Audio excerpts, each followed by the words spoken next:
የግራው ወንበዴ ክርስቶስን ሲሰድበው የቀኙ ወንበዴ ምን አለ? አንተ በዚህ ፍርድ ላይ ያለህ እግዚአብሔርን አትፈራውምን? እኛስ ለመስቀል ሞት የሚያበቃ ኃጢአትን ሰርተናል አለና፣ ይህ ግን ምንም ክፋትን አላደረገም፣ ንጹሕ ነው አለ። ክርስቶስ ንጹሕ መሆኑን እኮ ዓርብ ዕለት አንድም የመሰከረ ሰው የለም። አንድም ሰው በዛሬው ዕለት ለክርስቶስ ምስክር ሆኖ የቀረበ የለም። ማንም አብሮት አልነበረም።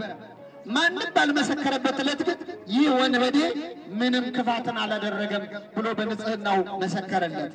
በመስቀል ላይ ሳለ አምላክ የለየሁት ትሑት ነበር ፍጹም በደል የሌለበት። ስለ በደላችን እኛ ተሰቅለናል፣ እርሱ ግን በማን ላይ ወንጀልን ፈጽሟል?